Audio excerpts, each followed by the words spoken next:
Bonjour à tous, on est ensemble pour 30 minutes de débrief de l'ActuTech. Vous regardez votre écran, on va en parler des écrans.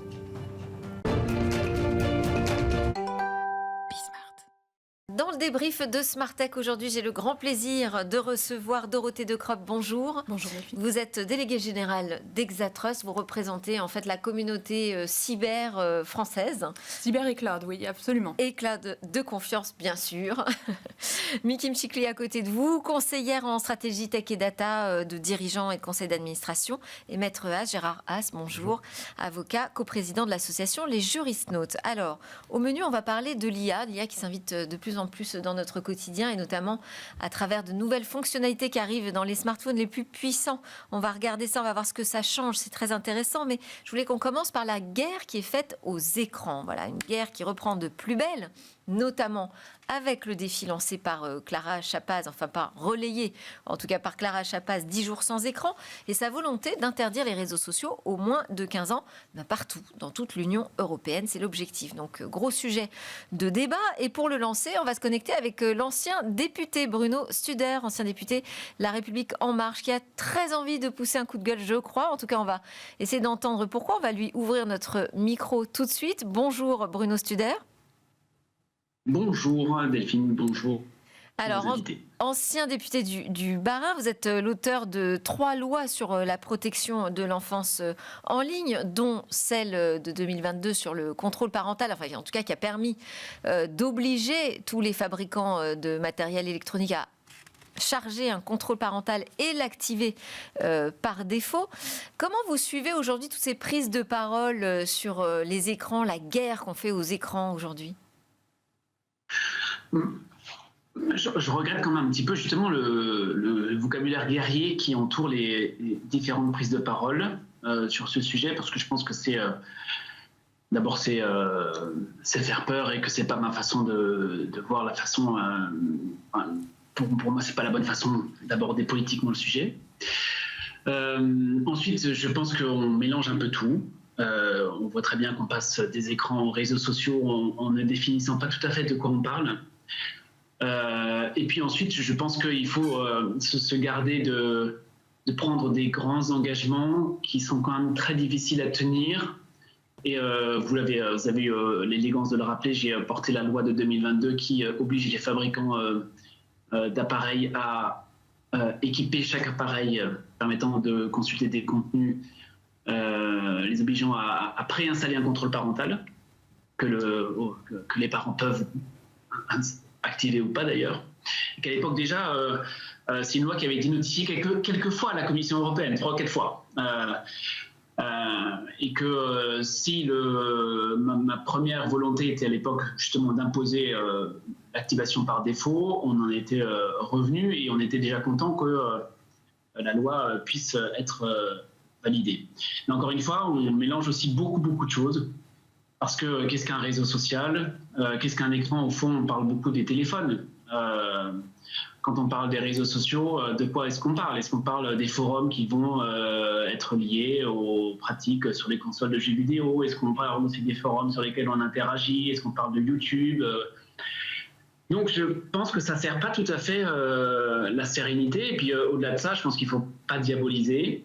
En tout cas, j'ai jamais cherché à le faire dans les lois que j'ai portées, ni les uns ni les autres. Il faut être très lucide sur ce qui est en train de se jouer, évidemment.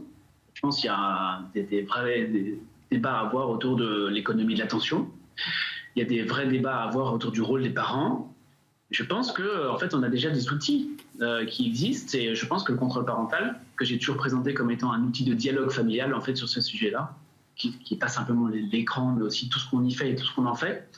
Je pense qu'on peut déjà s'en servir davantage, et pourquoi pas aller plus loin, mais sans panique à bord, quoi.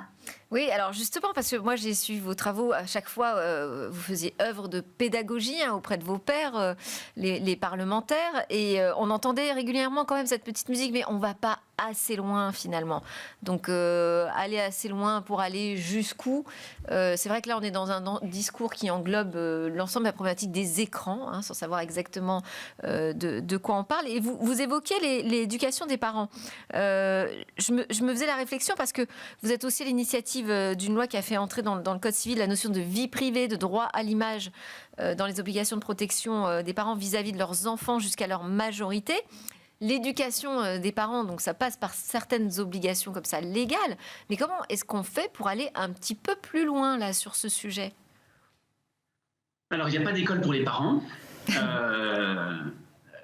Donc, c'est pour ça que je pense que à la fois l'initiative, par exemple, qui est relayée par Clara Chapaz sur les 10 jours sans écran, qui existe depuis 2018, je crois. Oui, c'est ça. C'est une initiative intéressante pour rappeler à l'attention.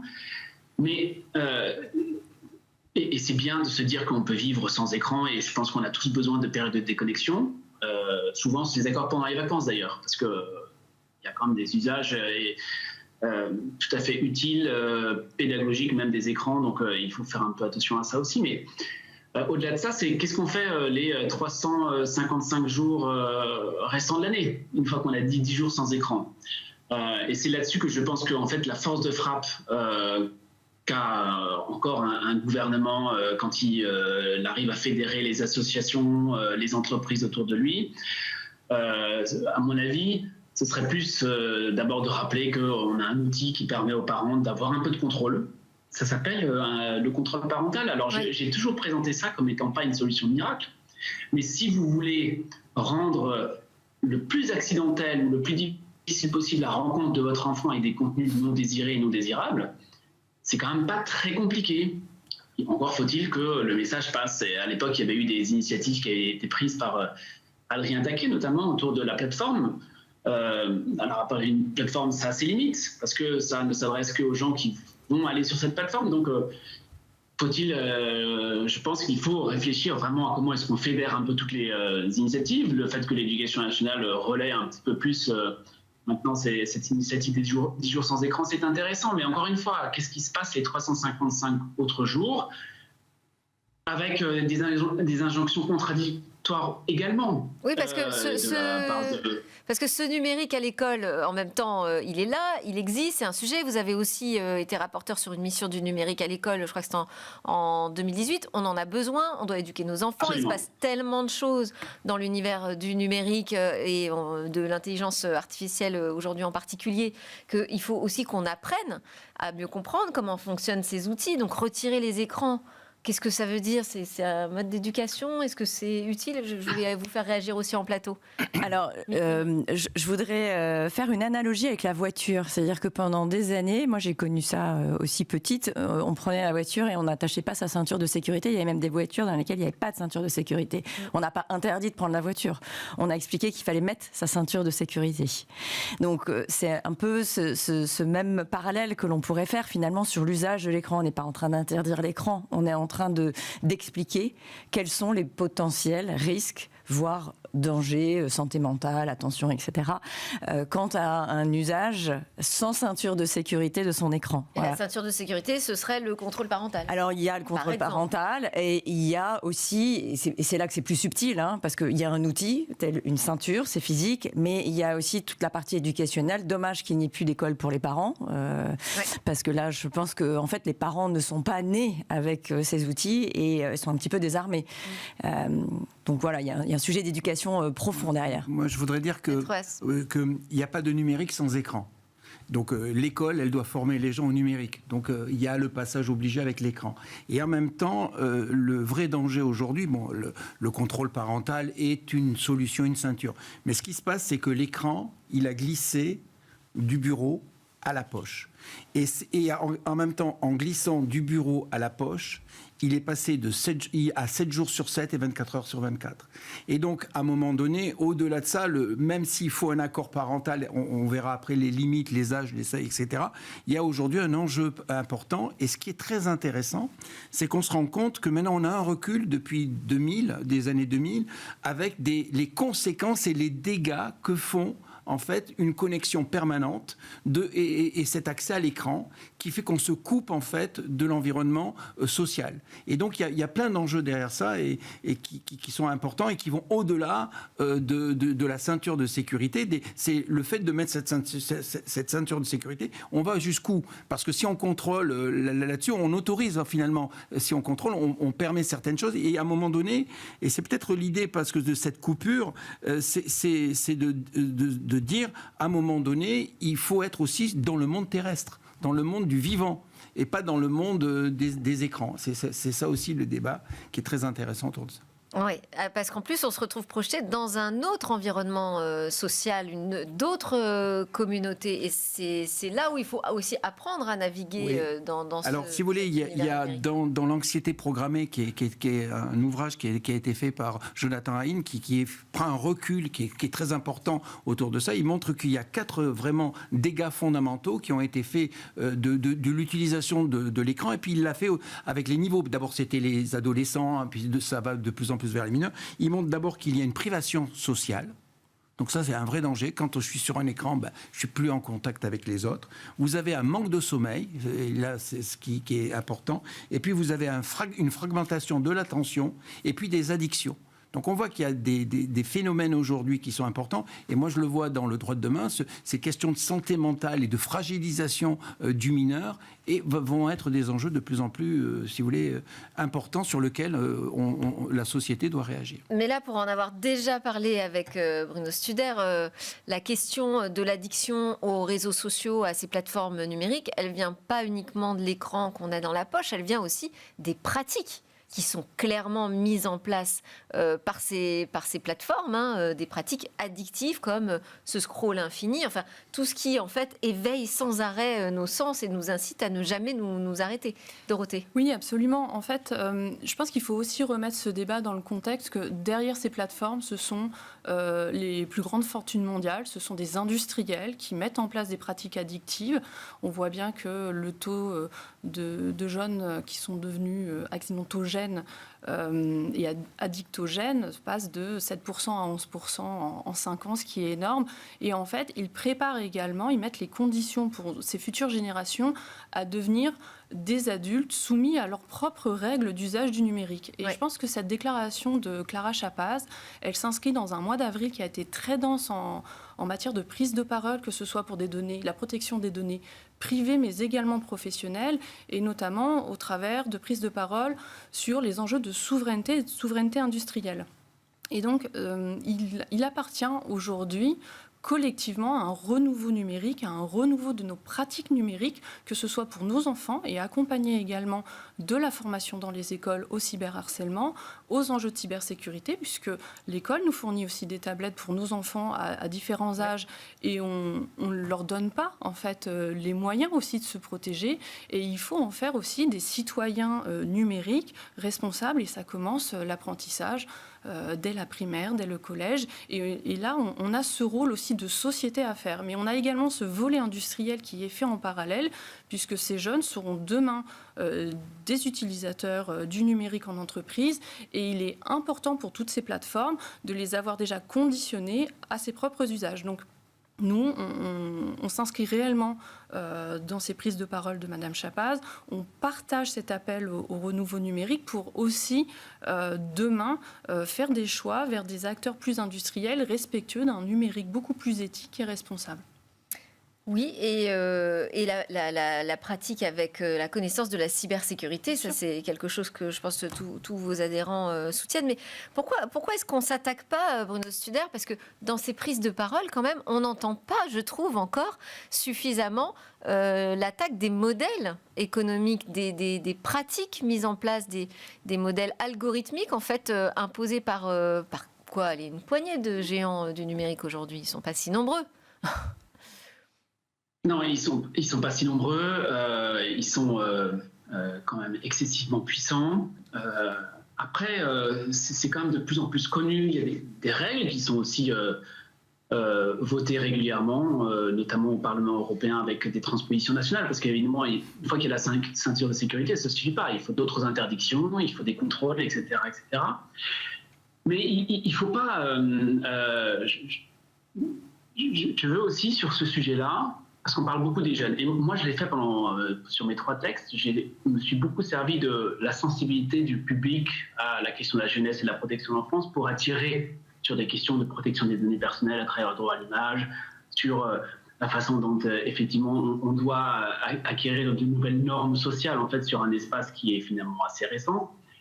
Mais il faut aussi réfléchir à la portée de ce qu'on dit par rapport aux jeunes, alors que si on regarde très objectivement les chiffres qui sont ceux de certaines études, il faut certainement s'occuper des jeunes, mais en termes d'impact de la désinformation de la santé mentale, sur les personnes âgées, on est sur des chiffres beaucoup plus inquiétants encore que pour les jeunes. Absolument. Les premières victimes de la désinformation, de l'enfermement algorithmique, c'est pas les jeunes. Ouais. C'est les plus que 55, plus que 60, qui n'ont pas d'école, qui très souvent sont isolés et donc passent encore beaucoup plus de temps que ce qu'on peut bien imaginer concernant nos enfants. Donc c'est un problème qui est éminemment complexe. On a besoin surtout un petit peu je pense, de rationalité, de continuer à mesurer les choses. C'est très récent tout ce qu'on est en train de découvrir. Évidemment qu'il y a des choses qui sont terribles. On a beaucoup de témoignages, notamment sur l'impact sur la santé mentale, mais pas que chez les jeunes. Ouais. Oui. C'est ce que disait Mikim Chikli, qui rappelait le problème aussi de toute une génération qui n'est pas née avec, qui n'a pas été éduquée, formée. Il y a un peu des générations sacrifiées finalement. Vous vouliez réagir, Dorothée ? Oui, il y a aussi la difficulté, c'est qu'on voit sur les réseaux sociaux des propos qu'on n'accepterait plus d'entendre, qui sont délictueux dans la rue. Et en fait, sous couvert d'anonymat ou d'avatar, nos jeunes ou n'importe quelle personne de la population, effectivement,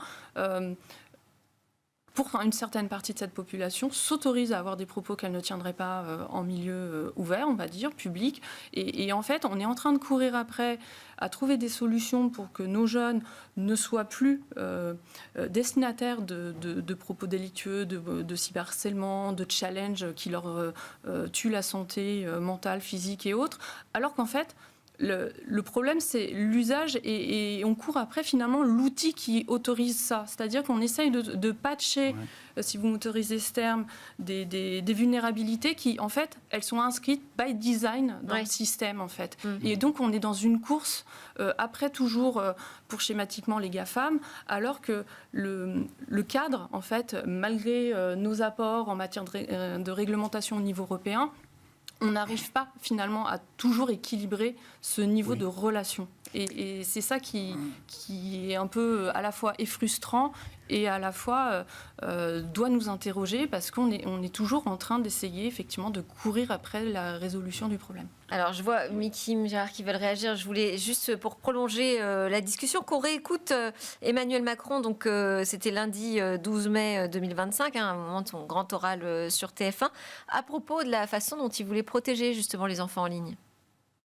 Les réseaux sociaux, il faut protéger nos enfants. Et donc je suis pour ma part favorable, et je pense qu'il faut y aller, à ce que nos enfants, nos adolescents soient protégés de cela. Et donc qu'on impose une vérification de l'âge dans les réseaux sociaux, et qu'en dessous de 15 ans...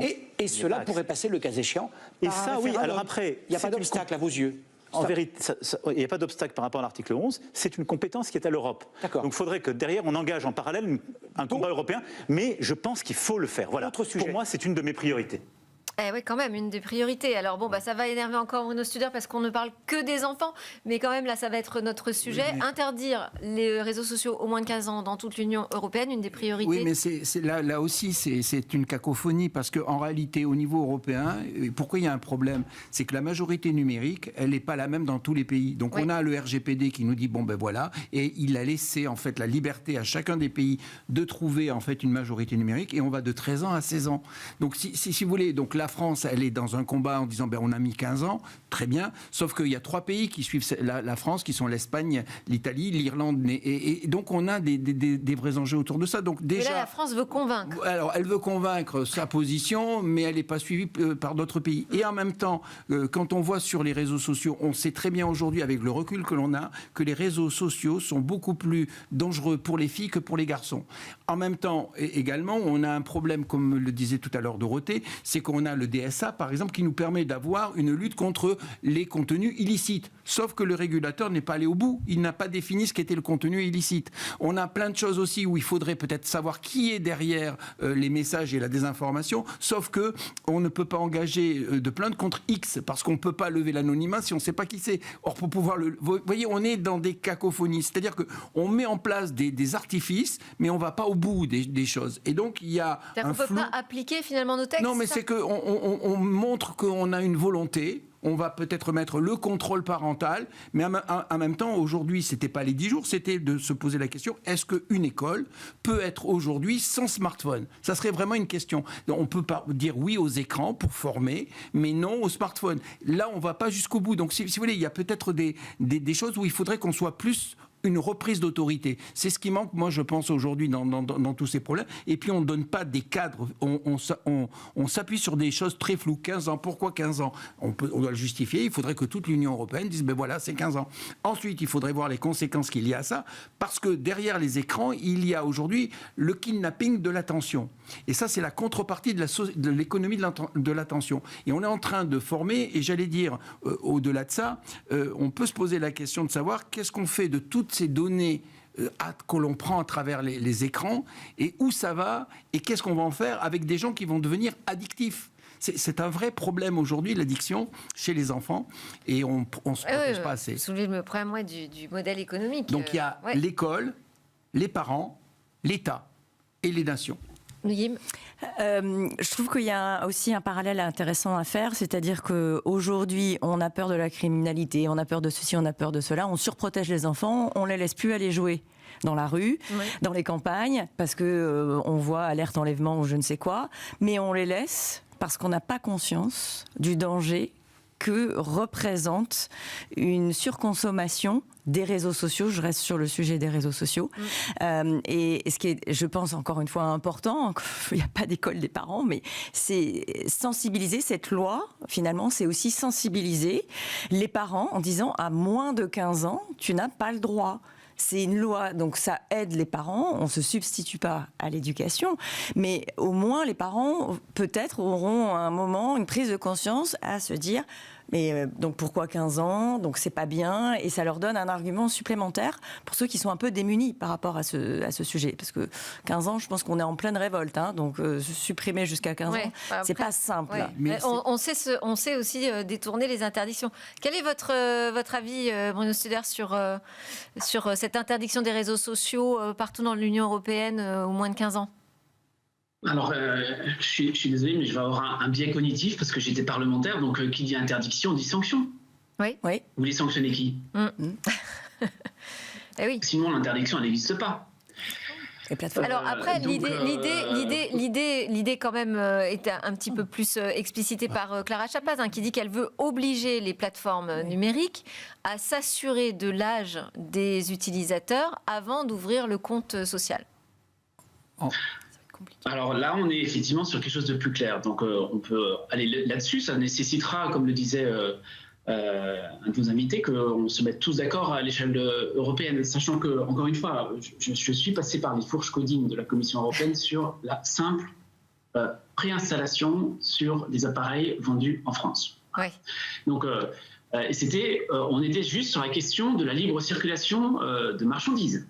On n'était pas sur des questions aussi sensibles que la liberté d'expression ou la liberté de communication qu'une telle interdiction générerait. Hein. Donc, on est sur des alors, ça ne veut pas dire qu'il ne faut pas y aller, il faut pas y réfléchir, mais on est sur des considérations qui sont intimement liées à notre démocratie, aux droits fondamentaux, etc. Donc, moi, je pense que d'abord, qui dit, j'y reviens, un nouvel espace public, qui dit une nouvelle norme, une nouvelle loi, et que c'est allé très très vite, que, on l'a dit à plusieurs reprises, il y a des parents à qui leurs propres parents avaient transmis de bonnes habitudes concernant l'espace public, par exemple ne pas monter dans la voiture d'un inconnu à la sortie d'école. On l'a tous entendu, on l'a tous dit à nos propres enfants. Personne ne nous a expliqué, il ne faut pas donner une photo de soi ou de son enfant sur les réseaux sociaux parce que ça n'existait pas. Donc il y a des nouvelles normes. Je pense qu'il faut déjà faire passer des messages assez simples et faisables, comme par exemple une norme, c'est de ne pas dormir la nuit ou de ne pas laisser son enfant la nuit avec son téléphone portable, parce que sinon vous allez vous retrouver avec 40% des ados qui aujourd'hui se lèvent la nuit pour voir leur notification. Et donc la loi peut certainement régler un certain nombre de choses. Après, chaque norme ne correspond pas à une loi, il y a aussi des habitudes qu'on doit prendre dans notre vie. L'habitude de déconnexion, c'est très bien. Maintenant, j'ai vraiment des doutes sur la capacité de la France à faire voter, enfin on l'a voté d'ailleurs, mais le texte n'est pas appliqué, la majorité numérique, sachant, regardons les difficultés qu'on a sur le porno. Oui, il va faire du filtrage. On commence à trouver l'ébauche de l'esquisse d'une solution, mais on est là sur des contenus où même la pornographie, il n'y a pas de consensus scientifique. Et donc, et derrière, vous avez des enjeux de liberté d'information, de communication, de secret de l'orientation sexuelle, etc., qui font que c'est très compliqué. Donc, ce qui me semble important, c'est autant aller sur des messages simples, sur les bonnes habitudes qui sont à prendre.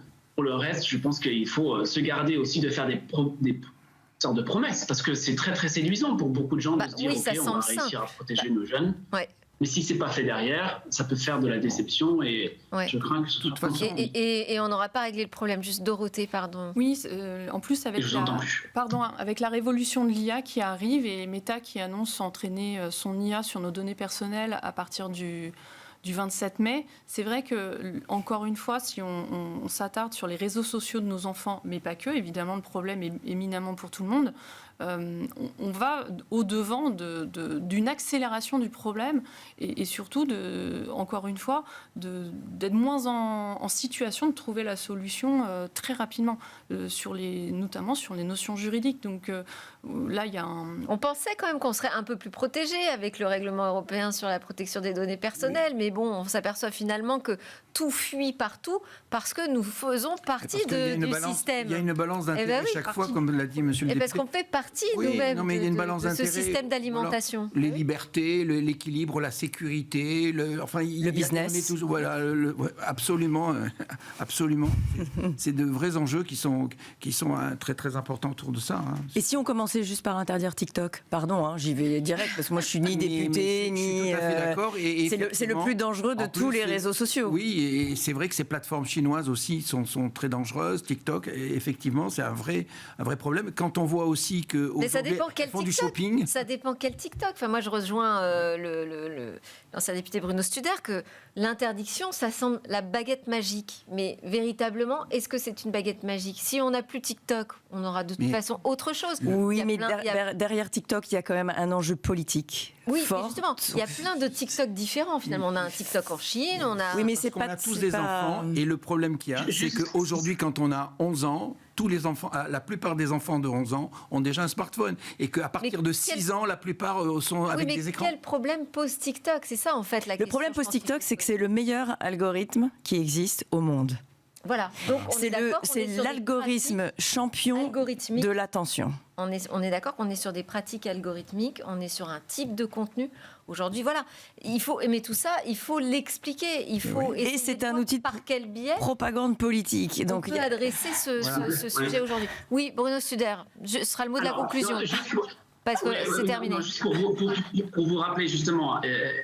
Quand il y a eu la guerre en Ukraine, il y a une loi sur la manipulation de l'information dont j'avais eu l'honneur d'être rapporteur et elle avait été faite notamment pour très vite. Voilà.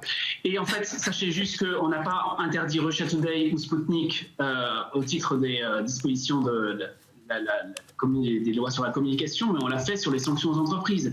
Parce que sur la liberté d'expression, on est sur des terrains qui sont très sensibles, très difficiles à manier, et je pense que et très piégeux. Voilà, merci beaucoup Bruno Studer d'avoir été avec nous. Merci à Dorothée Decropp également d'avoir été avec nous. Merci Miki Mchikli, merci Gérard Haas. À très bientôt sur la chaîne Be Smart for Change. Pour nous suivre, c'était Smart Tech, l'émission qui vous parle de la tech et de tous ces sujets autour du numérique.